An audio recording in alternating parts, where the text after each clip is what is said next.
Welcome to DI Academy YouTube channel. So now moving on to next stanza here.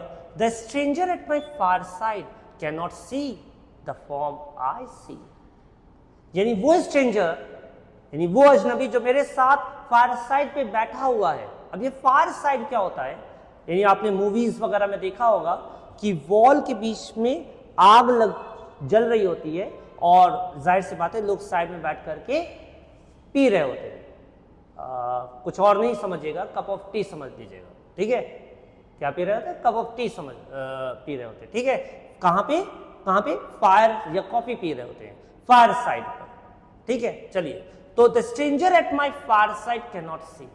वो stranger जो मेरे साथ बैठा हुआ है वो नहीं देख सकता द फॉर्म्स दैट आई सी. यानी वो सारे फॉर्म्स जो मैं देख सकता हूं मेरे साथ के लोग स्ट्रेंजर्स नहीं देख सकते. अच्छा, nor here the sounds I hear. ना वो साउंड जो मैं सुन सकता हूं वो सुन सकता है. आप देखिएगा अभी आगे चल करके ये सारी लाइनें बहुत अच्छे समझ में आने वाली है. ही बट परसीव्स व्हाट इज. यानी वो क्यों नहीं सुन सकता? वो वही चीज सुन सकता है या देख सकता है, परसीव कर सकता है जो उसकी आंखें दिखाती हैं या कान सुनाते हैं. उससे ज्यादा नहीं वो कर सकता. अब ये लाइन क्या है? आंखें दिखाती है, कान सुनाते हैं. मैं इसको आगे एक्सप्लेन करूंगा. While unto me all that has been is visible and clear. लेकिन मेरे लिए क्या है? सारी चीजें विजिबल है. यानी भूत को देखने के लिए, भूत को महसूस करने के लिए इन आंख और इन कान की जरूरत नहीं है. आप फील करेंगे, आप दिल के उससे वो करेंगे, आपको पता चल जाएगा.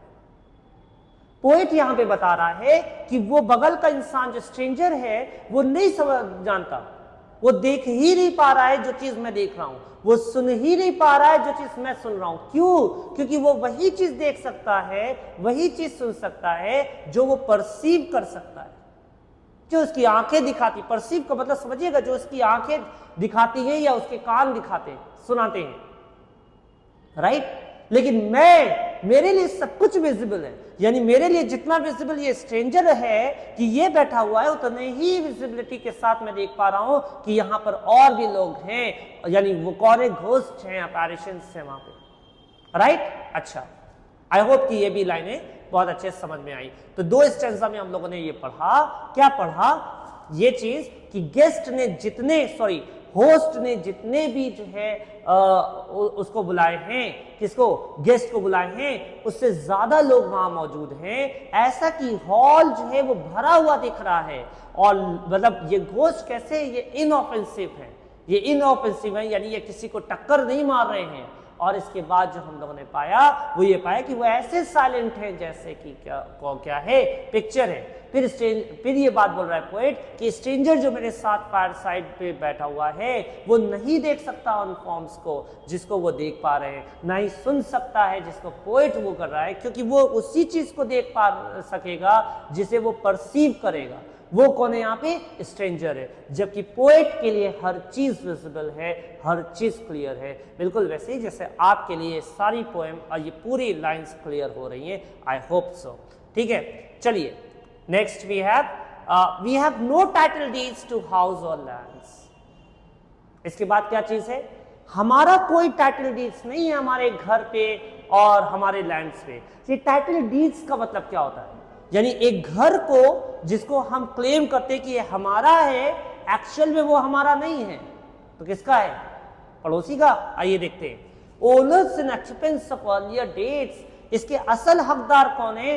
वो ओनर्स, वो ऑक्यूपेंट्स जो पहले के थे, अर्लियर डेट्स के थे, वो एक्चुअल में उसके हकदार हैं. यानी मैं ये बात समझ पाता हूं कि ये मेरा घर है, ये मेरी चीजें हैं. एक्चुअल में ऐसा नहीं है, बल्कि कैसा है? उसके असल हकदार कौन है? वो ओनर्स हैं, वो ऑक्यूपेंट्स हैं जो गुजर चुके हैं. From graves forgotten stretch their dusty hands. वो ग्रेव्स कहते हैं किसको? कब्र को. ग्रेवयार्ड, कब्रिस्तान. वो ग्रेव से जो है वो हाथ फैला रहे हैं, स्ट्रेच कर रहे हैं. ठीक है, क्या कर रहे हैं? अपने हाथ को फैला रहे हैं, स्ट्रेच कर रहे हैं. ठीक है, from graves forgotten stretch their dusty hands. और उनके हाथ कैसे है? डस्टी हैं. अब आप मुझे कमेंट में बताएंगे कि उनके हाथ डस्टी क्यों हैं? Why are their hand dusty? But after that what is given here, that they are claiming their property from the forgotten graves. Why the poet has used the word forgotten? यानी एक समझते ना कि father की grave है, God forbid, तो लोग जानेंगे कि ये फादर ग्रेव है। फोर फादर्स की ग्रेव है तो कौन जानेगा? बहुत कम लोग होते हैं ना जिनको पता होता है, यानी वो ग्रेव जो भूल चुके हैं लोग, वहां से वो क्लेम कर रहे हैं अपनी प्रॉपर्टी को। And hold in mortmain still their old states, states कहते हैं प्रॉपर्टी को, ठीक है। तो यहां पर अब ये देखिए, ये नेक्स्ट स्टैंजा कंप्लीट हुआ। ये स्टैंजा को कंप्लीट करने के बाद जो बात मैं आपको बीच में बताना चाहता हूं, देखिए पोएम को समझ लेना और आंसर लिख लेना एग्जाम में, ये दो अलग चीज होती है। आंसर आप कब लिख पाएंगे? जब आप when you will be able to solve workbook questions, उसको भी यहां पे कराया जाएगा, वर्कबुक क्वेश्चंस को भी यहां पे डिस्कस किया जाएगा। Please understand this point. एक चीज को समझ लेना ये अलग चीज होती है, और एक चीज को समझ करके लिख लेना, और लिखना किस अंदाज में, ऐसे नहीं कि इंग्लिश को हिंदी में मैंने सोचा और इंग्लिश को उसको ट्रांसलेट कर दिया, बल्कि जिस तरह से आईसीएसई, जिस तरह से काउंसिल आंसर चाहता है, ये दो अलग अलग चीज है। तो प्लीज अभी आप सिर्फ ये बात, जब ये पोएम मसूद सर पढ़ा रहे हैं आपको, मसूद सर ये पोएम जब आपको बता रहे हैं, तो आप बस इतना ये रखेंगे, हाँ ये पोएम समझ में आ गई, लेकिन आंसर लिखने के लिए आपको फॉलो करना पड़ेगा, बने रहना पड़ेगा, ताकि जब मसूद सर वर्कबुक के क्वेश्चंस आपको करा रहे हो तो यू शुड बी मतलब then after that you will be confident enough to solve the board questions, ठीक है। चलिए नेक्स्ट है,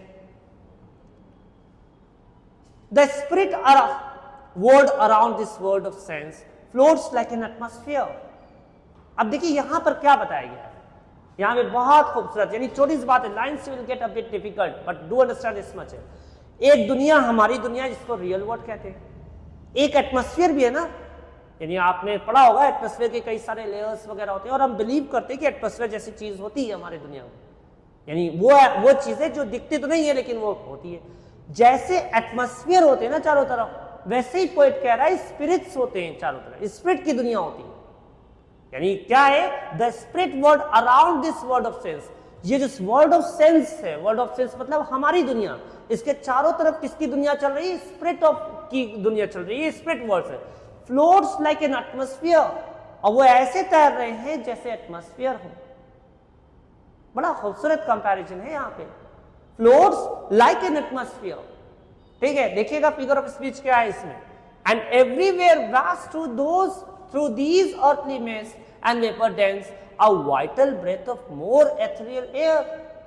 हर जगह वो ऐसे आ रहे हैं जैसे हमारी ब्रेथ होती है ना, हमारी सांस निकलती है ना, हमारे अंदर से जो है सांस हमने लिया, ठीक है, या एक्सेल किया तो निकला ना, वैसे ही जो है, वैसे ही ये जो स्पिरिट्स हैं वैसे ही मूव करते रहते हैं। यानी उस दुनिया से इस दुनिया वो क्या होता है? एटमॉस्फेयर की तरह मूव करते रहते हैं। आई होप कि ये सारी बातें आपको यहां तक समझ में आई होंगी, ठीक है। कोई भी लाइन ऐसी हो जो आपको समझ में नहीं आए, प्लीज कमेंट्स में जरूर पूछिएगा, और शेयर करना, सब्सक्राइब करना मत भूलिएगा। Thank you, God bless you.